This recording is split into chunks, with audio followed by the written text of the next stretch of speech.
नमस्कार दोस्तों, स्वागत है आप सभी का एक बार फिर से हमारे राज न्यूज़ चैनल पर। यहाँ देश दुनिया की latest updates and breaking news मिलती हैं। तो अगर आपको देश दुनिया की सारी ब्रेकिंग न्यूज़ जल्द से जल्द चाहिए तो हमारे चैनल को सब्सक्राइब कीजिए, जिससे जो भी लेटेस्ट खबर होगी वो सबसे पहले आपको मिलेगी। तो आइए शुरू करते हैं आज की पूरे मुख्य खबरें। देश में कोरोना की वैक्सीन की रफ्तार तेज़ी से बढ़ती जा रही है। जी हाँ, देश में अब तक 19 करोड़ लोगों को वैक्सीन लग चुकी है। सरकार का कहना है कि हम जल्द से जल्द वैक्सीनेशन का प्रोसेस और भी तेज़ करेंगे। और साथ ही साथ एक और खुशी की बात यह है कि रिकवरी केस के भी प्रतिशत में काफ़ी ज़्यादा इजाफा देखने को मिला। तोक्ते तूफान को लेकर मौसम विभाग ने एक और चेतावनी जारी की है। जी हाँ, मौसम विभाग ने बताया अब ये तूफान बेहद गंभीर होने वाला है और यह 26 मई को उड़ीसा और वेस्ट बंगाल के तटों पर गुजरने की संभावना है इसकी। और साथ ही साथ ये भी कहा कि यह निम्न दबाव वाले क्षेत्र के उत्तर पश्चिमी की ओर भी बढ़ सकता है, जिससे देश में उस वक्त काफ़ी ज़्यादा भयानक स्थिति देखी जा सकती है।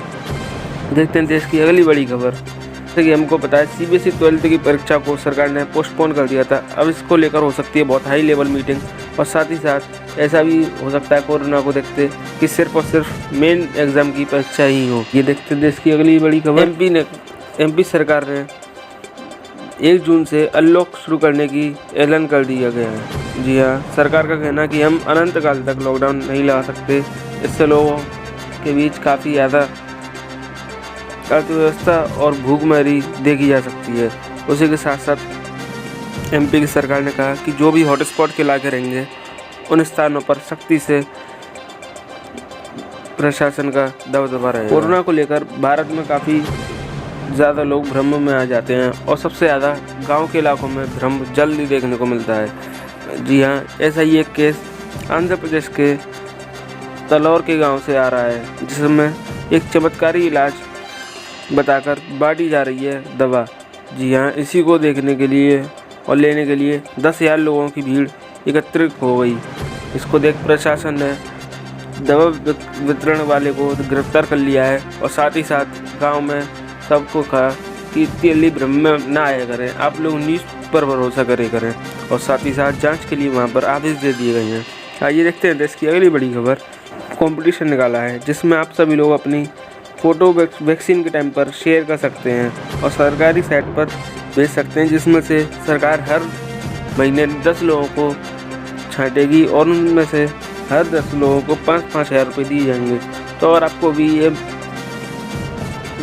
सरकार की योजना अच्छी लगी हो तो आप भी तुरंत इसमें भाग ले सकते हैं। आंध्र प्रदेश के CM ने कल CM को लिखा पत्र। जी हाँ, उन्होंने कहा कि सर निजी अस्पतालों में वैक्सीन पर रोक लगाई जाए, जिससे सरकारी संस्था जल्द से जल्द फ्री में सेवा करें। और साथ ही साथ निजी अस्पताल काफ़ी गुने दामों में लोगों को वैक्सीन दे रहे हैं। तो आपसे उम्मीद है कि आप लोग वैक्सीन हमको ही दें सारी की सारी। आइए बढ़ते हैं देश की अगली बड़ी खबर। देश में कोरोना के मामलों में आई काफ़ी भारी गिरावट। जी हाँ, पिछले 24 घंटे में 2,57,999 नए केस देखे गए हैं, पर मौत का आंकड़ा फिर भी बढ़ता जा रहा है। जी हाँ, मौत के आंकड़े में 4,110 लोगों की मौत देखने को मिली। आइए बढ़ते हैं देश की अगली बड़ी खबर की ओर। यूपी की सरकार ने किया एक बड़ा ऐलान।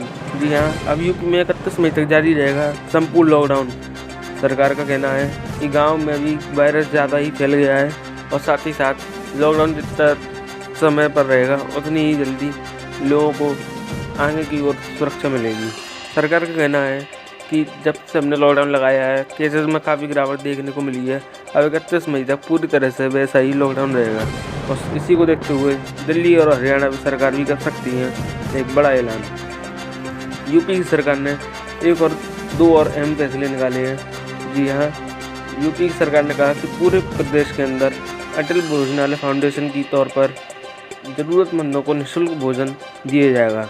और साथ ही साथ उन्होंने अगली बड़ी खबर यही बताई है कि राज्य में जिन आंगनवाड़ी कार्यकर्ताओं की कोरोना के चलते मौत हुई है उनके परिजनों को 50-50 लाख रुपए दिए जाएंगे। तो आइए देखते हैं देश की अगली बड़ी खबर की ओर। बुधवार को CM केजरीवाल ने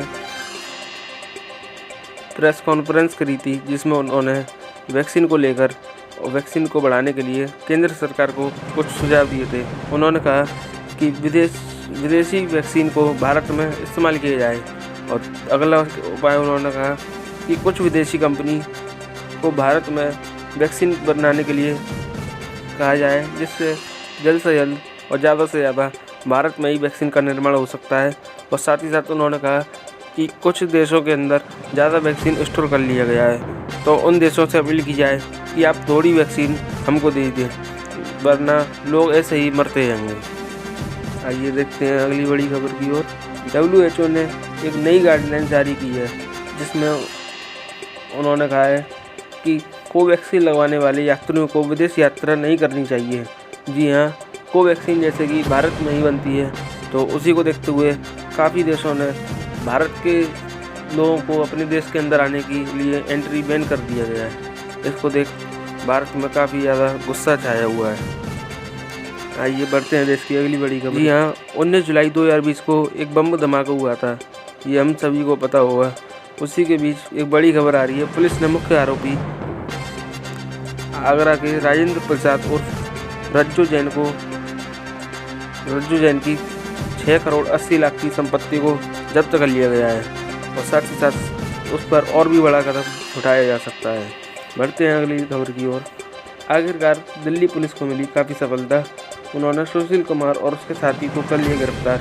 जी हाँ, 15 मई से फरार चल रहे थे सुशील कुमार, उनको आज शाम को ही गिरफ्तार कर लिया गया।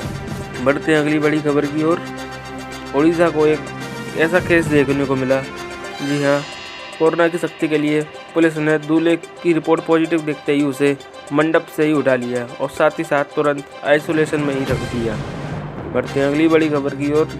देश में ब्लैक फंगस के केसेस लगातार बढ़ते जा रहे हैं। जी हाँ, देश में अब तक 8,848 केसेस देखने को मिले हैं, और साथ ही साथ इनमें से सबसे ज़्यादा केसेस 7% गुजरात, महाराष्ट्र और आंध्र प्रदेश में से ही हैं। बढ़ते हैं अगली खबर की ओर। देश में विपक्ष की राजनीति कभी बंद नहीं रह सकती। जी हाँ, उसी को देखते हुए राहुल गांधी ने ब्लैक फंगस को लेकर सरकार पर हमला किया। उन्होंने कहा सरकार ने अब इसको नई महामारी घोषित की है। अब देश के प्राइम मिनिस्टर जी ताली और थाली बजाने की कब घोषणा करने वाले हैं। बढ़ते हैं अगली बड़ी खबर की ओर।